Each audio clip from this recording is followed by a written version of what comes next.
Vous connaissez tous Buckshot Roulette, le jeu avec un fusil, la roulette russe et un mec absolument pas rassurant en face de vous. Le jeu a explosé, tout le monde y a joué, des tonnes de streamers l'ont fait. Oh non! Oh non! Vous, peut-être, moi aussi, mais ce que vous ne savez probablement pas, c'est que 5 mois avant le carton de Buckshot Roulette, son développeur, Mike Klubnica, avait sorti un autre jeu. Personne n'en a parlé. Ce jeu s'appelle Unsorted Horror, et c'est probablement l'un des meilleurs jeux d'horreur gratuits que j'ai lancé cette année. Le concept est assez simple. 5 petits jeux d'horreur, environ 10 à 15 minutes chacun, réunis dans un seul launcher. Aujourd'hui, on va tous les faire. Je préfère vous prévenir tout de suite, il n'y a pas de monstre qui va vous poursuivre pendant 15 minutes dans un couloir, pas de jumpscare toutes les 3 secondes. Ici, l'horreur vient surtout de l'ambiance, du contexte, du malaise et de ce que le jeu vous laisse imaginer. Ouais. T'es bien renseigné, toi. Quand on lance le jeu, on arrive sur ce qui ressemble à un menu. Enfin, c'est un présentoir de vieux CD trouvé dans une brocante. On peut voir les différents jeux créés par Mike Klubnica.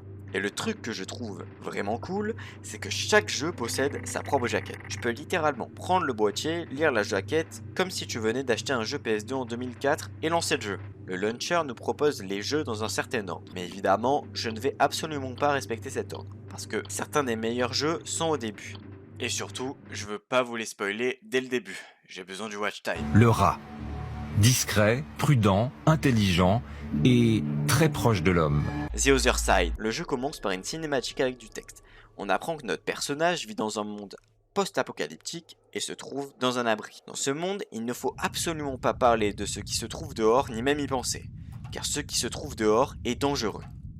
Bah, comment tu peux savoir que c'est dangereux si tu n'y as pas pensé? Con lui ou quoi? Le problème, c'est qu'après une explosion et une disparition de certaines personnes dans le bunker, notre personnage commence à douter, et il finit par ne plus croire que le bunker est réellement sûr. Il décide donc de construire une machine qui va lui permettre de sortir. On commence dans une toute petite pièce. Devant nous, il y a un mur. Notre objectif, traverser le mur avec une foreuse. Et pour ça, on dispose d'un ordinateur, d'une énorme foreuse au milieu de la pièce et de plusieurs outils pour la réparer. Lorsqu'elle décide évidemment de tomber en panne. Parce que le mec qui a construit ça, c'est pas Tony Stark, hein. Il construit pas son premier prototype d'armure en 3 jours. Je regarde sur l'ordi, mais on me dit que je dois rentrer un drill dans le truc métallique devant moi, mais drill, je connais pas. J'ai alors immédiatement rencontré mon premier ennemi, moi-même.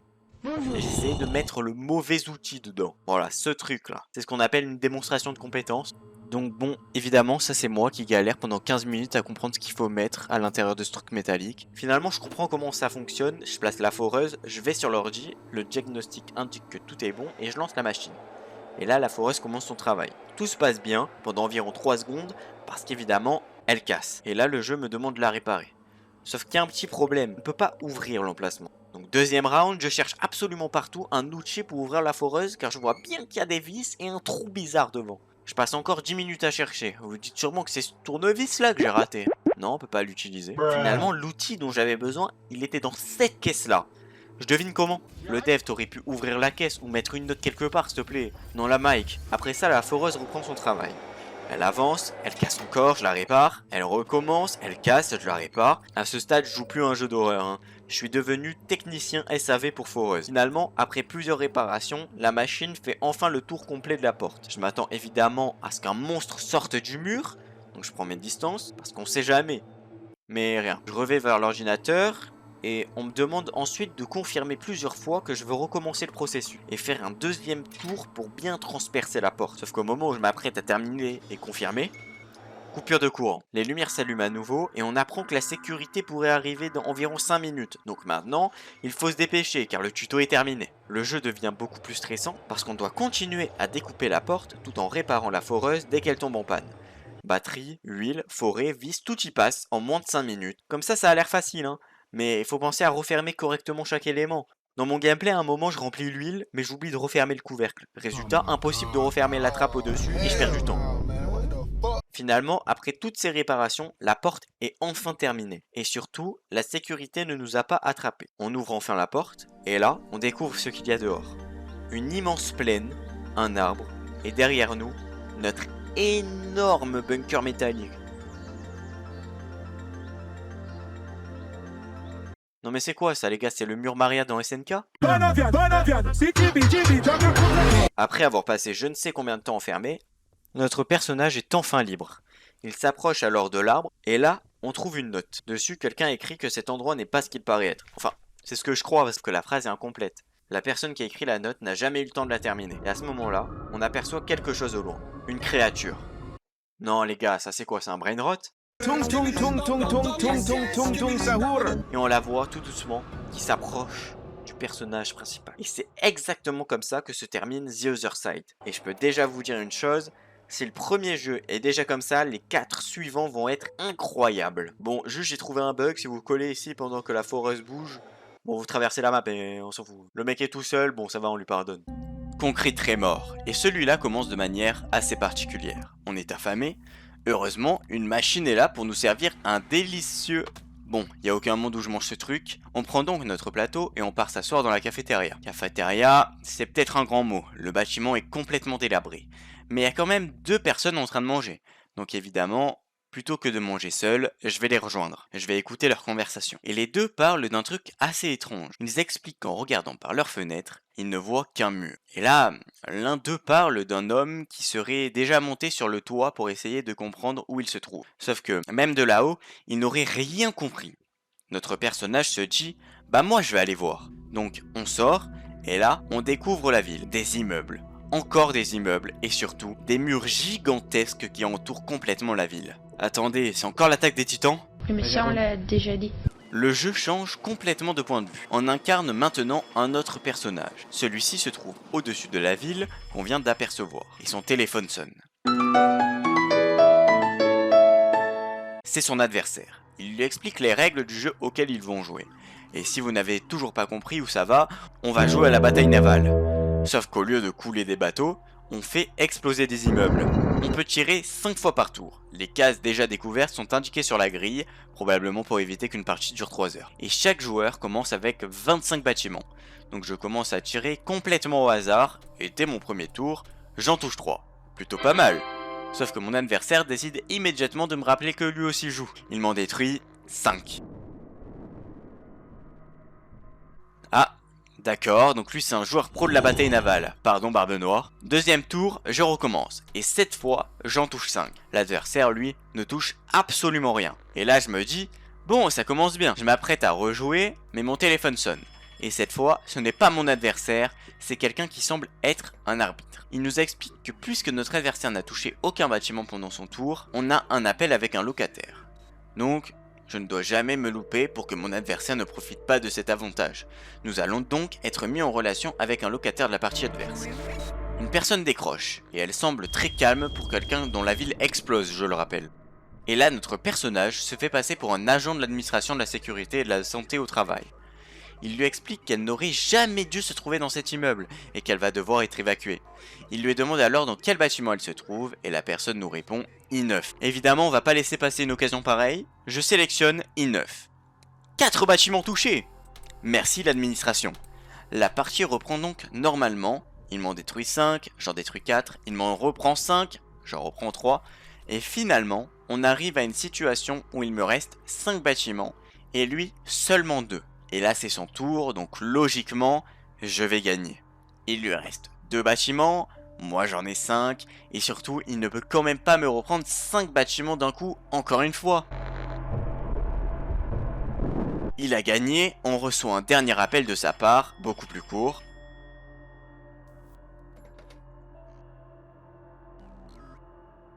Quelques secondes plus tard, on entend une détonation au loin, puis notre personnage ouvre le tiroir de son bureau.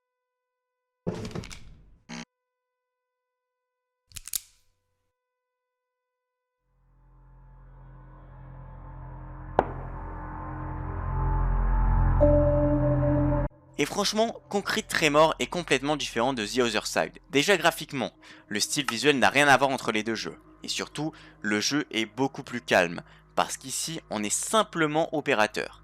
On observe une grille, on choisit des cases, on attend, et pendant toute la partie, on ne sait même pas vraiment ce qui va se passer si on perd. Mais c'est justement là que le jeu devient intéressant, parce qu'au fur et à mesure, on comprend ce qu'on est réellement en train de faire. On ne détruit pas des bâtiments, on détruit des vies. Et le passage de l'intro ainsi qu'avec le locataire nous le confirme. Ces personnes étaient bien réelles. Elles étaient chez elles, elles savaient même pas ce qui était en train de se passer, et nous on a utilisé ça pour les rayer de la carte. Tout ça pour gagner une partie de bataille navale. Et c'est ça qui rend Concrete Tremor beaucoup plus dérangeant qu'il n'en a l'air. Bon, boîtier suivant. Control Room Alpha. Et celui-là commence plutôt tranquillement. Petite précision avant de commencer, si vous aimez pas les araignées, ce segment va être compliqué pour vous. Voilà, maintenant vous êtes prévenus. Notre personnage vient apparemment de commencer son premier jour de travail, et notre mission est assez simple. Utiliser une grue pour récupérer des trucs au fond d'une énorme fosse. Et franchement, pour un premier jour de travail, ça va. On a une radio, un café, un vieux poste de contrôle, et surtout, un collègue insupportable. On travaille au-dessus d'un énorme trou, et personne ne nous explique vraiment ce qu'il y a dedans. Mais bon, c'est sûrement rien. Notre collègue nous invite alors à ouvrir la trappe.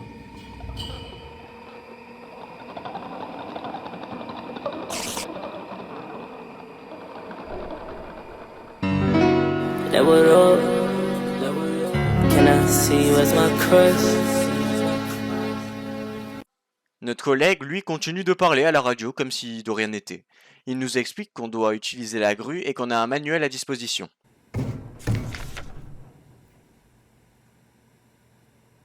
C'est une blague? On peut la déplacer dans plusieurs directions, descendre le crochet et récupérer différents objets au fond de la fosse. On descend le crochet, ça bip. On attrape un objet, on remonte. Et ça fonctionne plutôt bien. On le met ensuite dans son étui et on recommence. On en ramène un deuxième, mais... Et en plus, la cerise sur le gâteau, voici ce qui nous arrive. Quelle belle journée! Et là, mon collègue m'annonce que je dois sortir de la salle de contrôle pour aller remettre l'objet dans son étui. Moi-même. Ah, à pied là. En bas. Bon, moi je serais déjà parti. Mais notre personnage, lui, veut faire bonne impression pour son premier jour. Donc il sort. Et là, la tension monte d'un cran à chaque pas.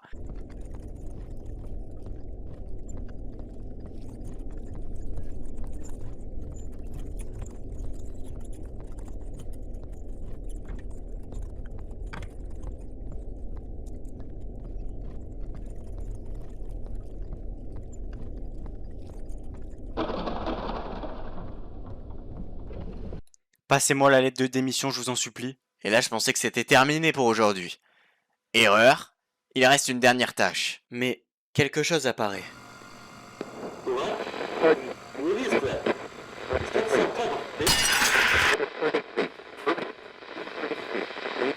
Bon, j'ai dit en début de vidéo qu'il n'y avait pas de jumpscare dans cette collection. Celui-là, il m'a eu. Et voilà, c'est le plus court des 5 et de loin. Et pourtant, c'est probablement celui qui fait le plus avec le moins. Parce qu'au début, le jeu te fait croire que tu es simplement en train de faire ton travail. Tu es dans une salle confortable, ton collègue te parle à la radio, tu manipules une grue, tu es en sécurité. Et progressivement, le jeu t'envoie dans un endroit où tu es complètement vulnérable. Ton collègue reste tranquillement à son bureau, pendant que toi, tu vas récupérer des trucs dans un nid d'araignée. Franchement, le mec mérite une inspection du travail. Hein. Et maintenant que j'y pense, c'est peut-être ça le vrai jeu d'horreur. Travailler. Carbon Steel. Après un petit tour en bus, on atterrit au lieu de notre nouvel emploi. Oui, bon, j'avoue, ça commence à être Travail Simulator. Dans une boîte métallique en face de nous, il y a une entité. Notre travail, c'est de l'endormir, et ensuite de lui prendre son âme. Mais pour cela, on doit respecter une certaine procédure, qui nous sera envoyée par mail chaque jour. Les entités sont répertoriées en plusieurs classes, Alpha, Beta, Charlie, Delta. Et chaque classe est divisée en 3 sous-classes, 1, 2 et 3. Chaque classe correspond à un disque, qu'on insère dans un ordinateur. L'ordinateur nous donne alors le dosage pour l'anesthésiant à préparer, en fonction de la classe, la sous-classe et du poids du sujet. On a 3 produits à mélanger dans le tube pour faire l'anesthésion, le nitrous, l'iso et le CEVO. Concrètement, pour un bêta classe 3, 116 kg, mon premier jour, ça a donné nitrous, 12, iso, 40, CEVO, 48. Et si tu te trompes, et tu recommences la journée. Voilà, c'est un TP de chimie, sauf que si tu rates le calcul, c'est pas 8 sur 20, c'est la mort. Une fois le monstre endormi, on prend une deuxième capsule, celle qui sert à récupérer son âme, on la fait passer par une trappe et on va se coucher. Non mais les gars, même pour 1 million d'euros, je dors pas là-dedans. Et c'est quoi ces toilettes? Deuxième jour, même chose, on se réveille et...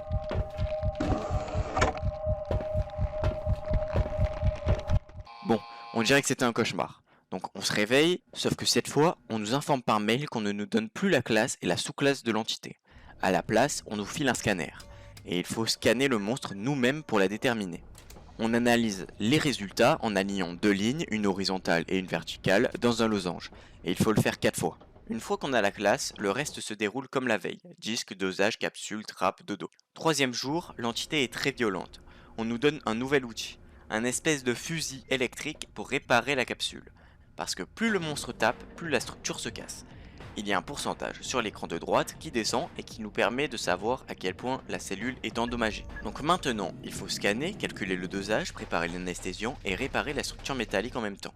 En gros, on m'a donné 3 postes différents et 0 augmentation. Finalement, on y arrive. L'entité est endormie, le travail est terminé, et là, on reçoit un dernier mail. L'entreprise nous informe que, bravo, nous avons réussi. Mais nous aussi, on va devenir une expérience. Et la seconde d'après, on nous tase. On se retrouve dans la boîte métallique, à la place du monstre. On nous anesthésie, on nous prend notre âme.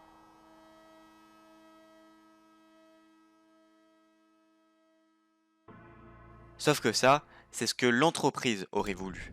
Parce qu'il s'est passé autre chose au jour 2. Vous vous souvenez du scanner qu'on nous a donné le deuxième jour? Il n'était pas tout seul. Un ingénieur nous a aussi laissé un disque.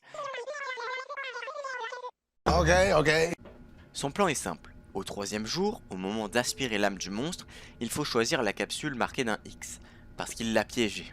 Donc on le fait, on prend la capsule marquée, on lance la procédure.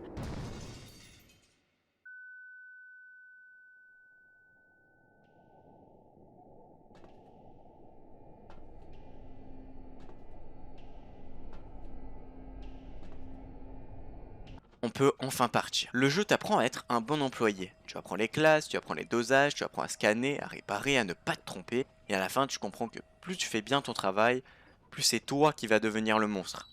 Alors non, pour ceux qui se demandent, les entités dans les capsules, c'est pas des anciens employés, c'est des véritables monstres. On est le premier humain et c'est spécifié dans le mail. Et ça m'étonnerait qu'un humain puisse faire ce genre de bruit, ou même casser la structure métallique. En 2009, une immense machine appelée Tartarus Engine est créée pour reproduire une réalité de tourment éternel. Pour empêcher les employés d'exploiter la machine à des fins personnelles, de nombreuses mesures de sécurité sont mises en place. Mais 4 techniciens décident de les contourner et mettent leur plan à exécution pendant la nuit. Et c'est comme ça que débute Tartarus Engine. On se trouve dans un ascenseur. À l'instar d'utiliser cette machine comme une prison, les 4 techniciens vont l'utiliser pour aller dans un monde meilleur. Et une seconde sur Terre paraît comme un an dans la simulation. Nos collègues nous expliquent le plan. Il faudra hacker le système avant minuit. Pour cela, nous avons une montre pour voir quelle heure il est. À minuit, un de nos collègues va reboot le système. Nous aurons alors l'énergie nécessaire pour rentrer dans la simulation. Et devinez qui va devoir aller hacker le système? Donc je prends la mallette avec les données et je pars. Je vais sur une plateforme et j'avance. Cet endroit est immense, mais pas de temps à perdre, je dévisse et je remplace les données. Je reviens, il est minuit, et je vais voir mes collègues. Mon collègue lance une première simulation pour voir si tout marche encore. C'est une simulation dans laquelle un prisonnier se trouve et doit éplucher des patates. Il nous ramène, et on se branche au système. Mais on apprend quelque chose d'assez important. Le mec qui a trouvé le code ne l'a pas écrit, il l'a simplement trouvé. Il explique que la cascade va créer des milliers de couches, car le Tartarus Engine possède déjà un facteur de dilatation temporelle de 1,2. Mais avec le hack appelé cascade preset, la machine va être simulée à l'intérieur d'elle-même. Puis cette simulation va en simuler une autre, puis une autre, puis une autre, et à chaque couche, le facteur de 1,2 se multiplie encore. Donc 1,2, puis 1,44, puis 1,728, et ainsi de suite. Et une seconde sur Terre vaudra des décennies. La machine commence à créer les différentes couches et rapidement, on comprend que quelque chose ne fonctionne pas comme prévu. Le système se met à déconner, les images se déforment. Le problème, c'est que le mec a oublié la désactivation automatique. On est donc bloqué ici dans une simulation buggée pour l'éternité. Enfin, il y a quand même un détail qui me chagrine dans cette histoire. Parce que oui, les personnages peuvent potentiellement avoir l'impression de vivre des milliers, voire des millions d'années, mais leur corps, lui, est toujours dans le monde réel. Et il y a un petit problème, on n'est ni alimenté en eau, ni en nourriture. Donc à moins que le Tartarus Engine ait prévu un système de survie qu'on ne nous montre jamais, après quelques jours dans la vraie vie, on devrait mourir. Bon, c'est fini pour aujourd'hui, on a fait à peu près le tour. J'ai peut-être fait des bêtises dans l'interprétation ou les explications, parce qu'évidemment le jeu est en anglais et mon niveau d'anglais est à -5. Donc n'hésitez pas à me corriger dans les commentaires. Merci d'avoir regardé la vidéo, abonnez-vous, likez, et surtout rentrez jamais dans cette machine, on sait jamais, vous pourriez être bloqué pour l'éternité.